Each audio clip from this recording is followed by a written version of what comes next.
കരൾ രോഗങ്ങൾ ഇപ്പോൾ സർവ്വസാധാരണമായി കാണുന്ന ഒരു തരത്തിലേക്കാണ് നമ്മുടെ സമൂഹത്തിൻ്റെ പോക്കും. നമ്മൾ കൂടുതലും കാണുന്നുണ്ട് അത്. പലയിടങ്ങളിലും പല രീതിയിലാണ് ലിവർ ഡിസീസസ് നമ്മൾ കാണുന്നത്. അപ്പം എന്തുകൊണ്ടാണ് നമ്മുടെ ഇടയിലേക്ക് ഈ ലിവർ ഡിസീസ് ഇത്രയും വരാൻ കാര്യം എന്ന് നോക്കാം. എങ്ങനെ നമുക്കിത് തടയാം, എങ്ങനെ നമുക്ക് ലിവർ ഡിസീസ് വരാതെ നമ്മളെ തന്നെ സംരക്ഷിക്കാം എന്ന് നോക്കാം. അതായത് കരൾ ദഹനേന്ദ്രിയങ്ങളുടെ ഒരു ഭാഗമാണ്. അപ്പോൾ സ്വാഭാവികമായിട്ട് നമ്മുടെ ഭക്ഷണത്തിന് ഒരു വലിയ റോളുണ്ട്. കരളിലൊരു അസുഖം വരാൻ ഭക്ഷണത്തിന് ഒരു വലിയ റോളുണ്ട്. അപ്പോൾ നമ്മളുടെ ഭക്ഷണത്തിൻ്റെ ക്രമത്തിൽ വരേണ്ട മാറ്റങ്ങൾ വരുത്തിയിരിക്കേണ്ട സമയം ശരിക്കും കഴിഞ്ഞിരിക്കുകയാണ്. നമ്മുടെ സൊസൈറ്റിയുടെ രീതികൾ അത്രയധികം മാറിക്കഴിഞ്ഞു. നമ്മൾ കഴിക്കുന്ന ഫാസ്റ്റ് ഫുഡ് അല്ലെങ്കിൽ പ്രോസസ്ഡ് ആയിട്ടുള്ള പ്രോസസ്ഡ് ഫുഡ് എന്ന് പറയുമ്പം ഉപ്പിലിട്ടത്, വിനാഗിരിയിലിട്ടത്, അച്ചാറാക്കിയത്, അല്ലെങ്കിൽ അത് പ്രോസസ്സ് ചെയ്ത് അതിൻ്റെ ബേസിക് എന്തായിരുന്നോ സാധനം അതല്ലാതെ മാറിയിരിക്കുന്ന ഫുഡ്. അപ്പോൾ പ്രോസസ്ഡ് ഫുഡ് പരമാവധി കുറയ്ക്കുക. പാക്കറ്റുകളിൽ വരുന്ന ഫുഡ് എഡിറ്റീവ്സ് ആഡ് ചെയ്തിട്ട്, കുറേ ഫോർട്ടിഫൈയിങ് ഏജൻസും കുറേ കെമിക്കൽസും കുറേ ആർട്ടിഫിഷ്യൽ കളേഴ്സും ഫ്ലേവേഴ്സും ആഡ് ചെയ്ത് വരുന്ന കുറേ അധികം ഭക്ഷണ പദാർത്ഥങ്ങൾ നമ്മളുടെയൊക്കെ ഫ്രിഡ്ജിലും കിച്ചണിലും കബേർഡ്സിലും ഒക്കെ വന്നു തുടങ്ങിയിട്ടുണ്ട്. അവയെ നമ്മൾ മിനിമൈസ് ചെയ്യുക, ഓൾമോസ്റ്റ് വേണ്ടാന്ന് തന്നെ വെക്കാം. അപ്പം ആ രീതിയിൽ നമ്മുടെ ഭക്ഷണത്തെ ക്രമീകരിക്കേണ്ട സമയം വന്നിരിക്കുന്നു ഇന്നത്തെ കാലത്ത് ഈ ലിവർ ഡിസീസസിൻ്റെ ഈ ഒരു ഇത്രയധികം പ്രിവലൻ്റ് ആയിട്ട് കാണുന്നത് കൊണ്ട്.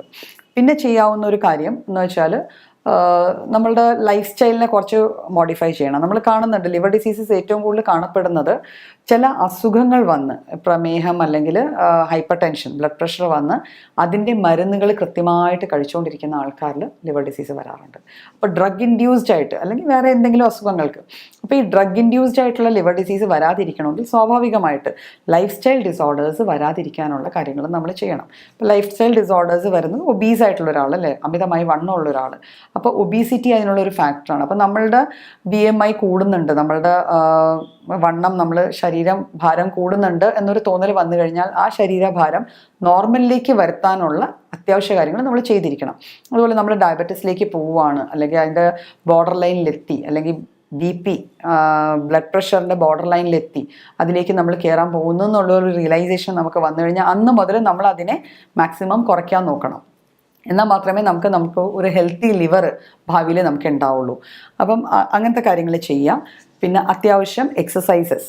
ഇപ്പോൾ ഫുഡ് നമ്മൾ പറഞ്ഞു, ലൈഫ് സ്റ്റൈലിൽ വരുത്തേണ്ട മാറ്റങ്ങൾ, സമയം ക്രമീകരിക്കുക, ഉറക്കത്തിൻ്റെ സമയം കൃത്യമായിരിക്കണം, ഭക്ഷണം കഴിക്കുന്ന ടൈംസ് കൃത്യമായിരിക്കണം. കൃത്യം എന്ന് പറയുമ്പോൾ ഇപ്പോൾ 1 മണിക്കെന്ന് പറയുമ്പോൾ 1 മണിക്ക് തന്നെ കഴിക്കുക, അതൊരു നിബന്ധനയായി മാറുമ്പോൾ ഇത് സാധിക്കില്ല എന്നാണ് പൊതുവെ ആൾക്കാർ പറയാറ്. അങ്ങനെ വേണ്ട, നമുക്കൊരു റേഞ്ച് ഓഫ് ടൈം വെക്കാം, 1 to 1:30. അപ്പോൾ ആ സമയത്തിനുള്ളിൽ കഴിച്ചിരിക്കണം. ആ രീതിയിൽ നമുക്ക് നമ്മുടെ ടൈമിങ്സ് ക്രമീകരിക്കാം. ഭയങ്കര സ്ട്രിക്റ്റ് അല്ലെങ്കിലും അത്യാവശ്യം നമ്മളുടെ ഹെൽത്തിനെ ബാധിക്കാത്ത വിധത്തിലുള്ള ടൈമിങ്സ് നമുക്ക് കീപ്പ് ചെയ്യാൻ പറ്റും.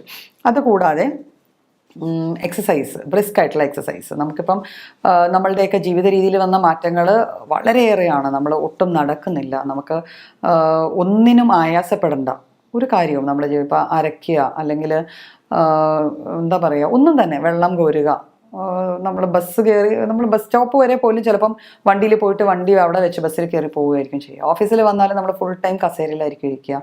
ഒരു സാധനത്തിന് നമ്മൾ ഒന്നും ചെയ്യുന്നില്ല. ഇപ്പോൾ വീട്ടമ്മമാരാണെങ്കിലും കല്ലിട്ട് തുണി അലക്കുകയോ അല്ലെങ്കിൽ അരയ്ക്കുകയോ അങ്ങനെ ഒന്നും തന്നെ ഇല്ല. അപ്പോൾ എക്സസൈസ് നമുക്കില്ല. അപ്പോൾ ആ ഒരു സ്റ്റേജിലായതുകൊണ്ട് തന്നെ നമുക്ക് എക്സസൈസിന് അത്രയും ഇമ്പോർട്ടൻസ് ഉണ്ട്. അപ്പം നമ്മൾ അത്യാവശ്യം ഒരു അരമണിക്കൂറെങ്കിലും നമ്മുടെ ബോഡിക്ക് വേണ്ടി നമ്മൾ ഡെഡിക്കേറ്റ് ചെയ്തിട്ട്, വേണ്ട വലിയ സംഭവങ്ങളൊന്നും ചെയ്യേണ്ട, ഒന്ന് ഓപ്പൺ എയറിലോ അല്ലെങ്കിൽ നമ്മുടെ ചുറ്റുമുള്ള ബാൽക്കണിയിലോ കോർട്ട്യാർഡിലോ എവിടെയെങ്കിലും അരമണിക്കൂർ കൈവീശി നല്ല സ്വസ്ഥമായിട്ട് നടക്കുക. പിന്നെ അതിൻ്റെ കൂടെ വേണമെങ്കിൽ പ്രാണായാമോ അങ്ങനെ ചെറിയ ഇരുന്നുകൊണ്ട് ചെയ്യാവുന്ന ഒരു മെഡിറ്റേഷൻ പോലത്തെ കാര്യങ്ങളും കൂടെ നമുക്ക് ചെയ്യാവുന്നതാണ്. ഇതുകൂടാതെ ലിവറിൽ വരുന്ന ഡിസീസസിന് ഒരു വലിയ റീസണാണ് ആൽക്കഹോൾ. എന്നാലും ഇപ്പം നമ്മൾ non alcoholic liver cirrhosis cases കുറേയേറെ കാണുന്നുണ്ട്. അപ്പോൾ ആൽക്കഹോൾ കഴിക്കുന്ന ആൾക്കാർക്ക് തന്നെ ലിവർ ഡിസീസ് വരുമെന്നില്ല. പക്ഷേ ആൽക്കഹോൾ കഴിക്കുന്ന ഒരു വ്യക്തിക്ക് അത് വരാനുള്ളൊരു ചാൻസ് സാധാരണ ഒരു വ്യക്തിയെക്കാളും 60 തൊട്ട് 70% വരെ കൂടുതലാണ്. അപ്പം ആൽക്കഹോൾ കൺസംഷൻ ശരിക്കും പറഞ്ഞാൽ ഹാംഫുൾ ആണ്, നോ എന്ന് തന്നെ പറയാം. പക്ഷെ ലിമിറ്റ് ചെയ്യാമെന്ന് മാത്രമേ നമുക്ക് പറയാൻ പറ്റുള്ളൂ. അപ്പോൾ ആൽക്കഹോൾ അല്ലെങ്കിൽ മദ്യപാനം പരമാവധി കുറയ്ക്കുക. എന്തെങ്കിലും ലിവർ ഡിസീസിൻ്റെ സൈൻസ് അല്ലെങ്കിൽ അതിൻ്റെ എന്തെങ്കിലും ലക്ഷണങ്ങൾ കാണിച്ചു തുടങ്ങിക്കഴിഞ്ഞാൽ ഒരു കാരണവശാലും അതിലേക്ക് തിരിച്ചു പോകാതിരിക്കുക. പിന്നെ സ്മോക്കിംഗ്, പുകവലി ഒരു വലിയ കോൺട്രിബ്യൂട്ടറാണ് ലിവർ ഡിസീസസിലേക്ക്.